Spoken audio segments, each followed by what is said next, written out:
지금 사전 투표율도 낮고 여론조사도 응답률이 낮아서 조사가 안 되는 상황. 이게 바로 오늘날의 경기 그렇죠. 평택을 상황이라는 거고 그렇죠. 이런 여러 가지 숫자들이 합쳐지게 되면 결과값으로 과연 누구에게 유리한 선거 결과가 도출될 것인가 이 얘기를 안 할 수가 없지 않습니까? 근데 그 부분이 있어요. 지금 깜깜이 기간 들어갔잖아요. 지금 여조 조사를 돌릴 수가 없거든요. 그러니까 공표를 못 하죠. 근데 이 기간에 돌릴 수는 있는데 공표를 못 돌리긴 하죠. 돌려요. 네. 돌리긴 돌리고 돈 들여서 이제 AIS 막 뭐 직접 조사 막 1,000개 이렇게 돌려가지고 각자 캠프는 받아보고 있습니다 지금. 그러니까 그거를 알려주지 못할 뿐이고. 근데 저희가 이제 대선도 총선도 여러 번 치러보면 외양을 가지고 이제 그림자를 보고 실체를 파악하는 방식을 쓸 수밖에 없는데 보통은 캠프가 저는 그렇게 판단해요. 지금 캠프의 행태를 보면 얘가 어떤 기분인지 이제 역추적을 하는 거죠. 캠프의 행태를 보면 알 수 그죠, 있다. 그죠. 네. 네. 그렇게 봤을 때 저희 추정입니다. 저희 추정인데 부산 북갑은 한동훈 전 대표가 이기고 있을 가능성이 높아요. 아 캠프의 행태에 네, 비춰봤을 때? 왜냐? 하정우 캠프에서 네거티브가 세게 들어가고 있어요 지금. 하정우 캠프가 한동훈 후보 캠프보다 지금 민주당 캠프에서 이거 깜깜이 직전에 한동훈이 1위 나왔거든요. 그리고 이제 깜깜이로 바로 들어갔는데 지금 왜냐하면 하정우는 박스권에 갇혔고 사실상 그리고 박민식과 한동훈이 제로섬 게임을 하고 있어요. 박민식이 14.5인가? 15 가까이 깨졌어요. 이 직전에. 내려가는 상황이고 블랙박스 한동훈이 직전에. 올라가는 상황이고 17.5까지 내려갔다가 15%까지 깨지니까 그 표가 그대로 한동훈 딱 올라간 거예요.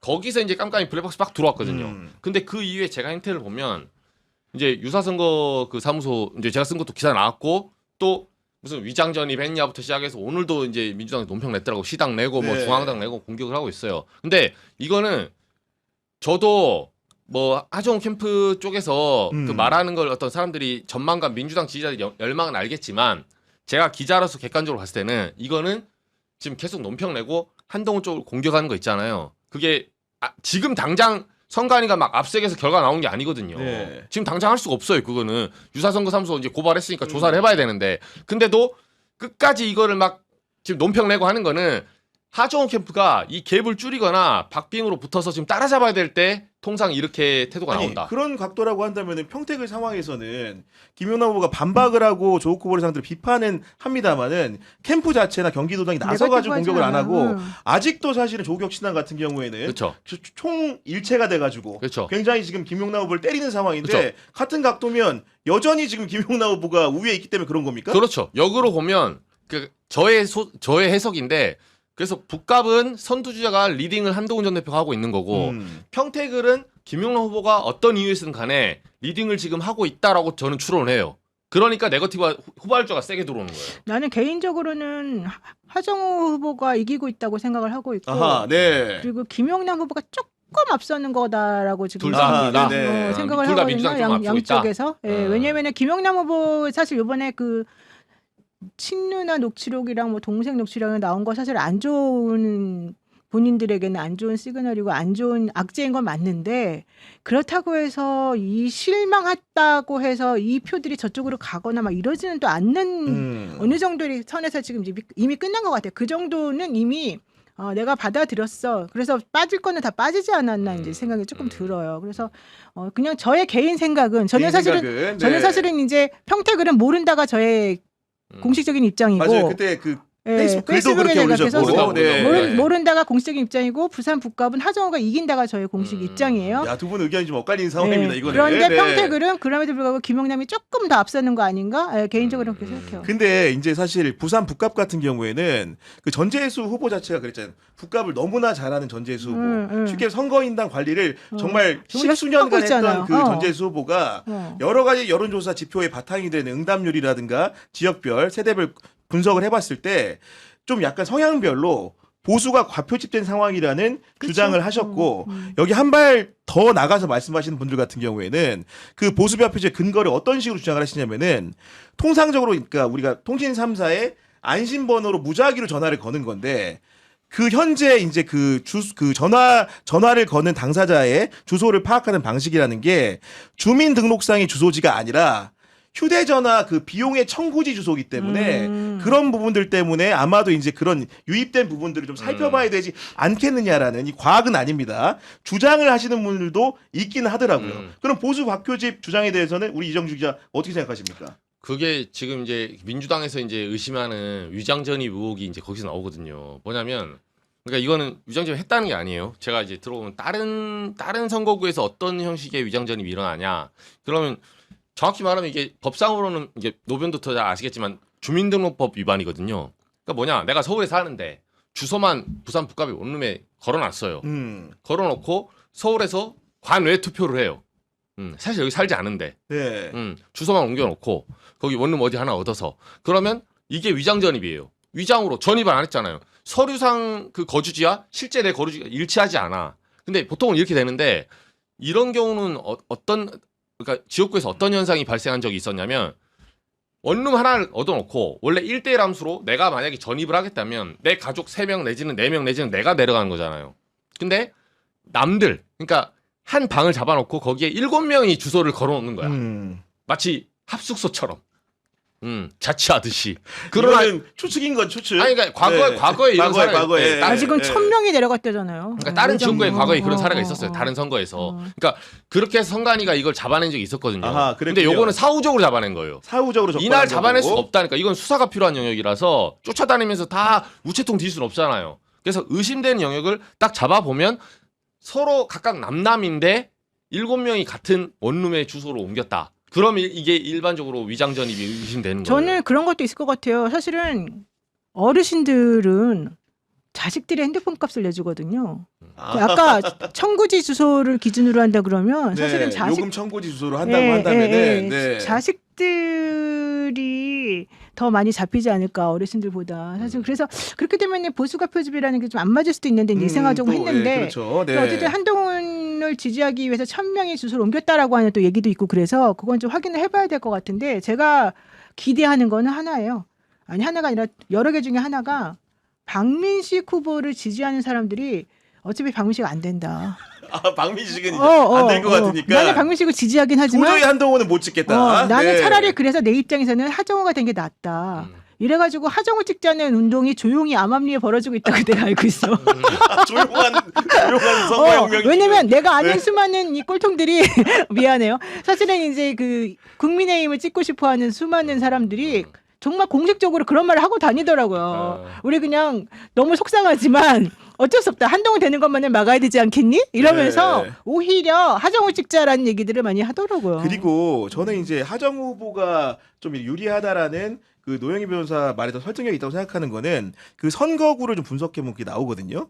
그 지난 총선 때 그 선거인 수가 12만 명밖에 안 됩니다. 네. 거의 12만 북갑의 경우에는 투표한 사람 8만밖에 안 돼요. 그렇죠. 거칠게 말씀드리면 1000명 단위 다 날리는 겁니다. 그럼 전재수 후보가 얼마 얻어됐냐? 4만 표로 된 거예요. 4만 3,548표. 이게 전체 투표자 수의 그러니까 유효한 투표인 수의 52.31%예요. 국민의힘 서병수 후보는 38,850표를 얻었고 개혁신당 백이서 후보가 나와가지고 836표를 득표하는데 그쳤습니다. 그렇기 때문에 이거는 결론적으로 4만 명은 오랫동안 정치하는 사람 입장에서는 관리 가능한 인원수란 말입니다. 전재수가 여기서 낙선도 많이 했지만 당선도 3번이나 한 사람이 그렇기 때문에 지역구 관리가 협단체부터 해가지고 직능단체부터 해가지고 일반적인 유권자 분류까지 굉장히 체계적으로 돼 있을 가능성이 높거든요. 그렇기 때문에 하정우 후보는 전재수 후보를 쫓아가는 사람입니다. 그렇죠. 굉장히 추종하고 같은 세력으로서 일체화되어 있는 사람이기 때문에 그런 지점에서 비추어 보면은 유권자가 단단할 수가 있고 그런 흐름들이 하정우에 이어질 가능성이 높다. 이런 설명을 좀 드리는 거고. 아니 그리고 전재수 후보가 말했어요. 지금 하정우의 이제 매력이나 하정우가 이제 여기 흡입되는 그런 속도가 이제 드디어 빛을 보고 있다. 그래서 하정우가 될 가능성이 이제 점점 많아지고 있고 소구력이 이제 생겼다라는 얘기도 하고 있고 제가 개인적으로 부산 북갑 사람이라고 한다면 원래는 거기는 여당 편으로 제가 알고 있어요. 그렇게 되면은 결국 대통령이 밀어주는 지역구 사람이 되어야지라는 생각이 좀 더 강할 것 같고 네. 한동훈이를 뽑아줘봤자 한동훈이 이 지역을 위해서 해줄 수 있는 게 도대체 뭐겠어요. 그럼 합리적인 생각을 하는 사람들은 거기에다가 한동훈을 해줘야지 무조건 할 이유가 전혀 없는 거예요. 한동훈 해줘봤자 결국 2년 있다가 또 뽑아야 되고 사실 이 부산 북갑이 어디로 없어질지도 모르는 상황이고 현재로서는 게다가 한동훈이 결국 와가지고 한다는 게 대통령 욕하는 것밖에 없을 거잖아요. 한동훈이가 지금 당이 있는 것도 아니고 무소속으로 움직이면서 그리고 한동훈이 대박 장도혁이 정말 가만히 있겠어요. 야. 난리가 나겠지. 아니, 그리고 저는 하나 더 이제 또 하정 후보의 우세를 점치는 요인 중에 하나는 북구청장 후보를 우리가 사실 허투루 보잖아요. 그렇죠. 정명희 후보. 늘 하정 후보랑 같이 다니는 그 정명희 후보가 저는 정명희 변수를 무시할 수가 맞아, 없는 게 맞아. 정명희는 지난 총선에 출마를 했습니다. 북구갑은 전재수가 나왔으니까 어디 나왔게 해요? 북을에 나왔습니다. 득표율 얼마일 것 같으세요? 보통 통상적으로 그 국민의힘이랑 이제 민주당이 있을 때 민주당 후보들이 부산에서 국회의원 선거 나오면은 30%좀 그렇죠. 넘거나 그렇지. 40% 대부분 안 되는데 그렇죠. 정명희 득표율 제가 찾아봤습니다. 북구을의 지난 총선 때 47.43% 얻었어요. 와, 야, 엄청나네. 아슬아슬했네요. 지금 누구랑 같이 다녀요? 정명이랑 같이 다니고 있잖아. 하정우가. 그렇기 때문에 이런 부분들을 동네 변수를 그렇지. 굉장히 염두에 뒀을 때는 그렇지. 이 정명이라는 사람의 선거운동 방식이라든가 이런 것들이 끼치는 하정우에 끼치는 영향도 상당한 점을 우리가 간과해서는 안 된다. 이런 말씀을 좀 드리는 거고 그리고 이제 이 면적 자체가 북값이 여의도의 한 5배 정도에 불과하대요.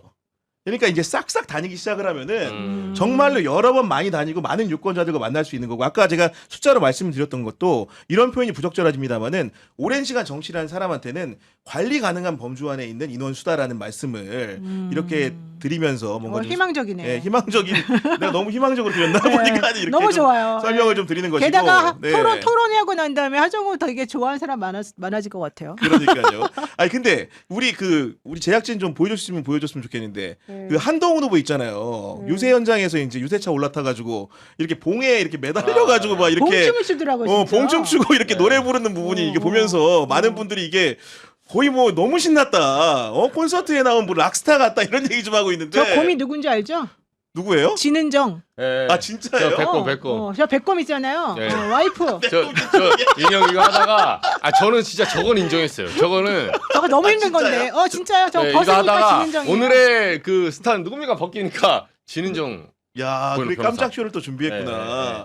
아니 근데 저 봉춤 추고 이렇게 유세차에서도 이 봉에 매달려가지고 막 이렇게 하던데 경우에 따라서는 이렇게 선거에 너무 신이 난 게 아니냐 이런 평가도 좀 있거든요. 지금 예. 저기는 다 너무 신났대요. 제가 그 방송계 그리고 친한계 패널들이 지금 너무 방송계를 장악했기 맞죠. 때문에 네. 사실 그들이 막 기세가 너무 좋아서 행복해가지고 말을 하기 때문에 그들의 얘기를 들어보면 다들 뽕 맞은 것 같아. 너무너무 행복해하고 있어요. 자기네가 야. 당선된 것처럼. 그렇구나. 그렇기 때문에 저런 그 자세와 행동이 나오는 거다. 음. 이런 말씀을 해주신 건데 아까 그 저희가 여러 번 말씀드린 거 노영희 변호사 제가 말씀드린 것처럼 그 투표함을 개봉해 보면 전혀 다른 결론이 나올 가능성이 맞아요. 있다라고 설명을 드리는 게 아까 말한 것처럼 전재수 후보라든가 그리고 정명희 후보의 역할 같은 것들을 절대로 쉽게 무시할 수가 없다라는 설명을 드리는 겁니다. 지금은 333님이 슈퍼챗 보내주셔서 너무나 감사드리고요. 4257님 같은 경우에는 내 고향 평택에 조국 후보님이 갑자기 오셨네요. 이렇게 말씀하셨고 비디오 목님 같은 경우에는 진은정이 한동훈 진짜 사랑하나 보네요. 이렇게 좀 해주셨고 내가 아는데 진짜 저거는 사랑해서가 저거는 아니야. 잘못된 이거 함부로 얘기하면 안 돼요. 예, 지금 안 이 해요. 저거는 자기가 지는 네. 걸 싫어해서 그러는 것 뿐이에요. 아니 저는 뭐 보수 인사 들었는데 얘기를 하더라고요. 저도 아니 그 인형 이 탈 쓰는 게 진짜 쉬운 일이 아니잖아요. 그렇지. 근데 거기까지 들어가서 막 이렇게 그러니까 왜 그러냐니까 한동훈 전 대표를 잘 아는 뭐 보수 인사 얘기해 주는 게 저건 왜 그러냐. 진은정 변호사의 권력력이 저 정도라는 걸 그러니까 보여준 거다. 진은정이가 지는 걸 싫어하고 진은정이가 그때 진은정 변호사의 원래 정치는 패밀리 비즈니스거든요. 아니 이름은 진은정이 있는 사람 아니었어 보니까 좀 이렇게 남한테 양보도 하는 그런 네. 이름인데 내가 들었을 때는 지금 네. 그러니까 이름은 진은정이니까 현실에서는 이겨봐야 된다. 아 또 다 그렇게 들으니까 지능적으로 들리네. 그치. 지능정이거나 지능정이 있거나. 그렇죠. 야, 네, 또 그래서- 한 건 했네 우리 네. 고교영이가. 그래서 자세히는 모르는데 저 이제 알기로는 그 어쨌든 그 패밀리 비즈니스 진씨네 가족이 좀 그런 게 있고 예, 그래서 배우자. 배우자가 그리고 옛날에 김건희하고 싸운 것도 그것 때문이거든.